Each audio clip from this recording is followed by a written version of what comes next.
Okay, so some opening statements, just kind of wrapping up the Texas Tech game after having an opportunity to watch the film. Um, Probably the one word that I would use to describe it is speed, not just the tempo at which they played, but there was a pretty significant difference between how fast they were at every position and how fast we were. There was a couple times you get it in the open field and we just kind of get swallowed up, and conversely, when they got on the open field, they kind of broke things open. They put up a ton of yards, and the things that we didn't really care about was the yards. We knew they were going to get their yards, but we gave up some explosive plays, particularly in the run game. That was a frustrating thing about it. Offensively, it's just we didn't take advantage of opportunities. We got ourselves in manageable situations on third down and even fourth down, and really couldn't handle their front seven. I thought 96, 53, and 51 are really, really good players for Texas Tech. But I do think there were some positive things to build on. We watched through the film yesterday as a team a little bit, and I think that Casey Bauman, the guys that maybe didn't see him hang in the pocket and take some of the shots that he did, maybe they didn't see that live, or they didn't even see it on film, and they got an opportunity to see that highlighted. I think they definitely gained a lot of respect for his toughness. I think quarterbacks oftentimes get this moniker as kind of the pretty boy or frat boy, and those guys are tough guys, and they're exposed, and he took some big-time shots by big-time players. Number one, coming downhill, green dogging on some pressures, and put him on his back. He hung in on the touchdown, hung in on the deep pass to Kevin, missed on the deep ball. That would have been a really significant play in the game to Troy Anderson. I think had we got that might have been a little bit different game, because I think that would have changed the mojo on their sideline quite a bit. But all in all, we got out of it really, really healthy.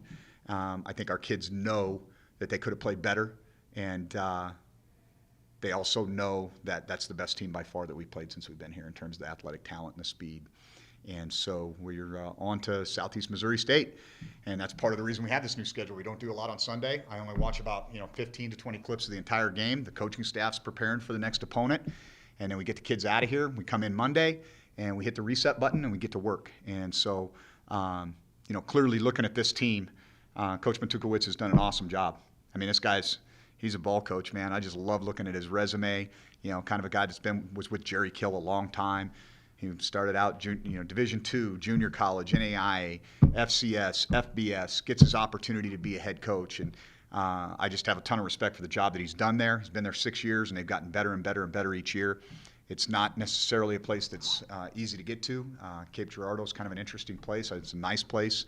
And I had an opportunity. I used to recruit the Jayhawk League. The one year I was at Eastern Illinois, I recruit the Jayhawk, which is the Kansas Junior College League. So I drove over and did the Jayhawk schools. And this will date me a little bit, but we were playing Southeast Missouri in Cape Girardeau the next week. And so I drove back and met one of their assistant coaches at the riverboat, so we could, play a couple hands of blackjack and exchange VHS tapes as I made my way back to Charleston, Illinois.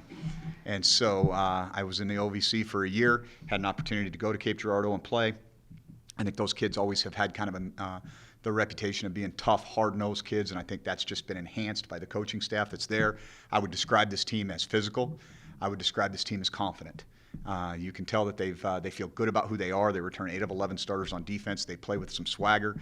They led all of college football, any level, in takeaways last year.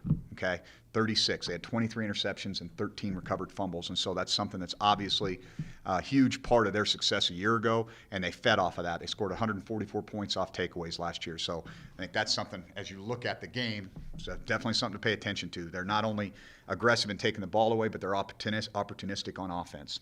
Like I said, I think he's built it into a championship program there, and I have a ton of respect for that. On offense, number 10, Santa Catarina, he's the guy that kind of makes it go. Very tough kid. You can tell he's the leader, undisputed leader of that offensive side of the ball. Definitely has some swagger, is a good runner, and is a willing runner. He's kind of like that point guard with the ball in his hand, with the clock winding down. He wants the ball in his hand. He's gonna make some plays with his feet when he needs to extend plays. He's got 2 excellent targets on the perimeter. In 85, and then the Wilkerson kid, number 6. Both of those guys can break the game open. He has a ton of confidence. He throws back shoulder balls, 50-50 balls. They go up and get it. And so I think that's awesome, but they are primarily a run team, and they kind of have a 3-headed monster right now at running back. They've got a number of guys that they brought in.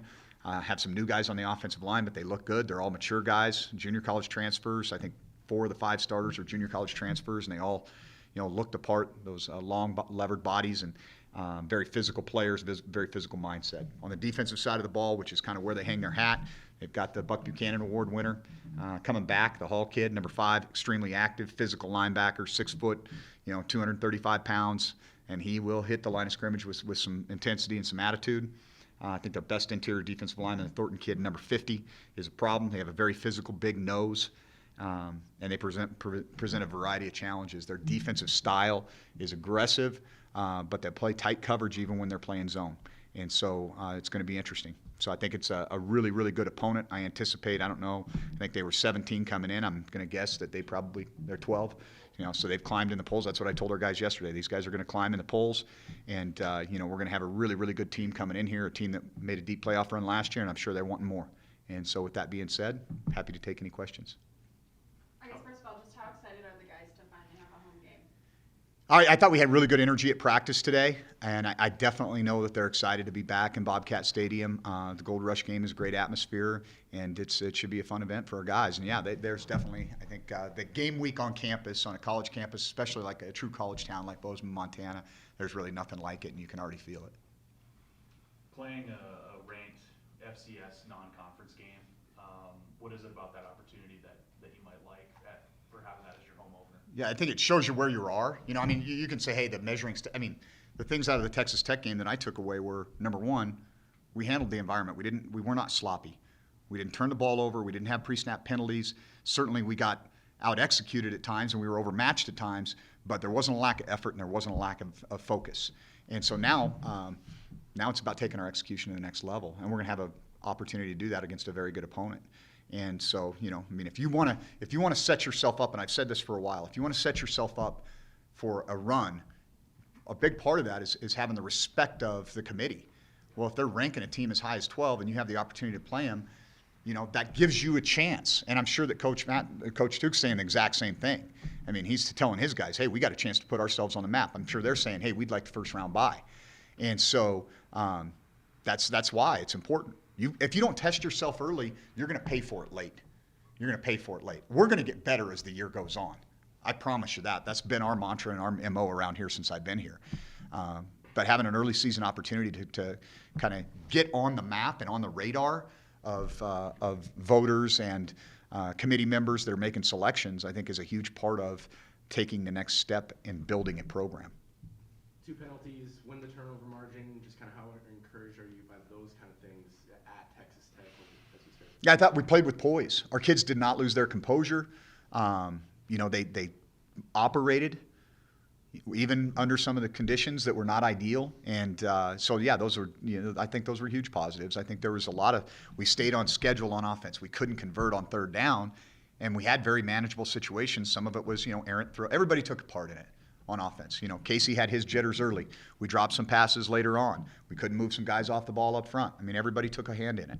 And, there's a ton for us to learn from that. And if we can get all 11 guys on the same page, I think guys gained a lot of confidence in Casey. I think Casey's going to gain a lot of confidence from that game. And I think Isaiah's going to continue to be Isaiah. I think we found some things out about some of our guys on the offensive line. And so there's a ton of positives that we can take away and build on from that experience.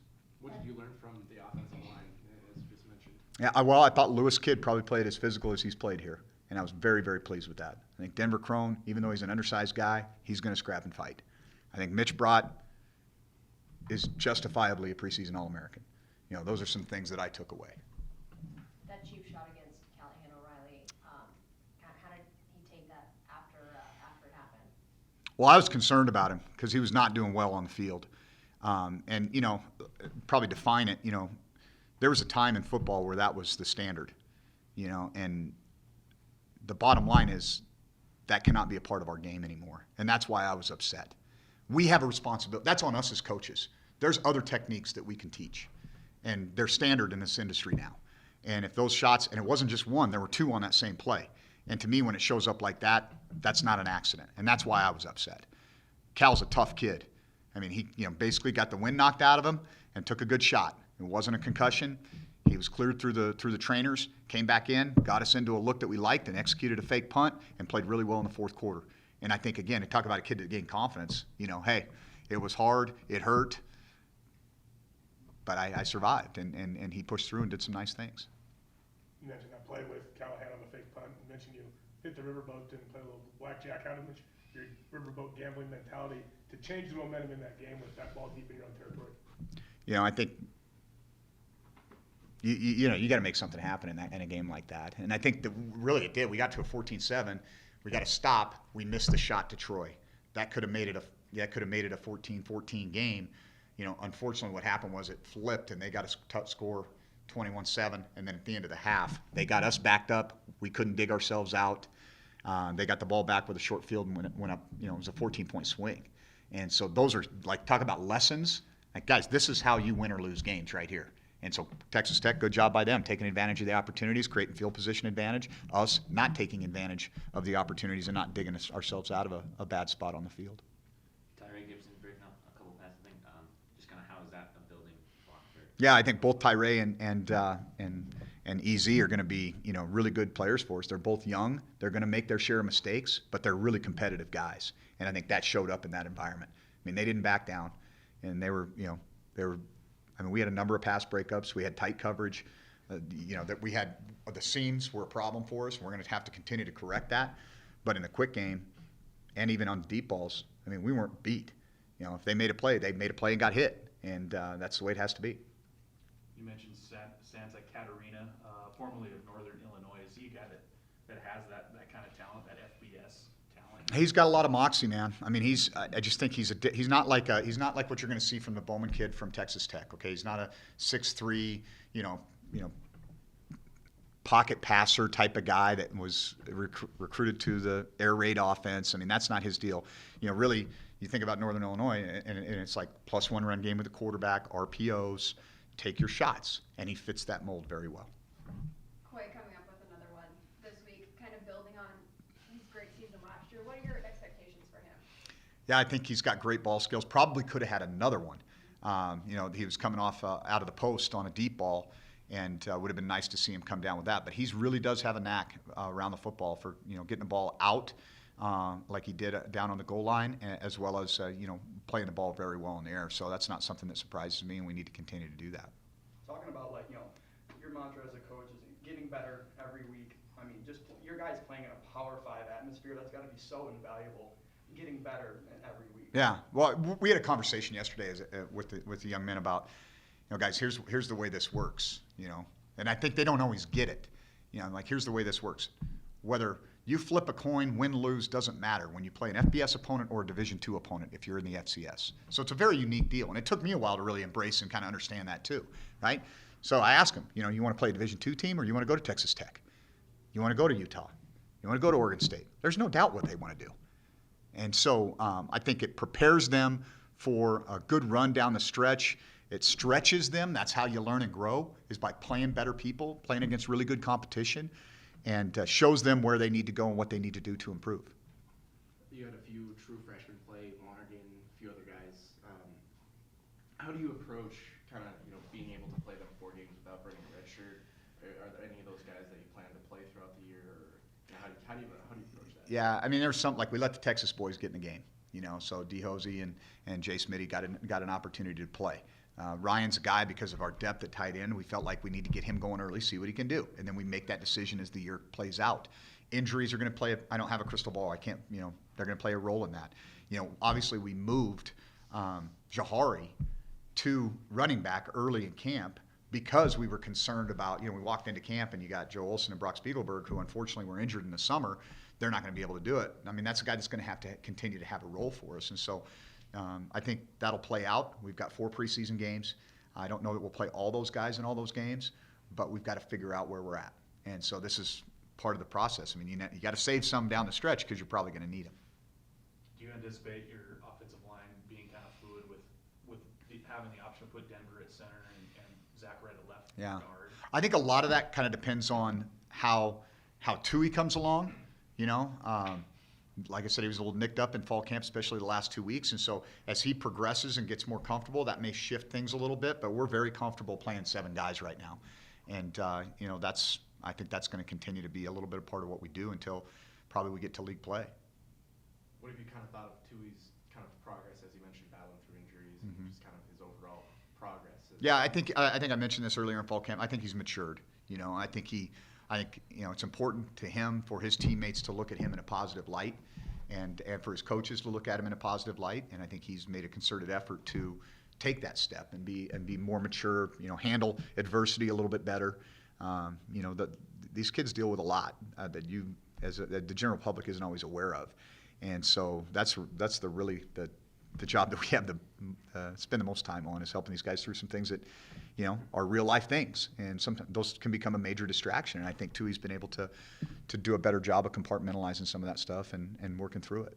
Coach, at the end of the game, when you guys went near the fan section and you guys sang the Montana State song, Tui he said exact words, "All right, y'all, don't half-ass this," and just his school spirit and just the pride he has for Montana State. You know, what do you kind of see from him as a player and a leader? Yeah, well, I think that he's been here now, you know, going on 4 years, going into his 4th year as a redshirt junior, and so he's a Bobcat.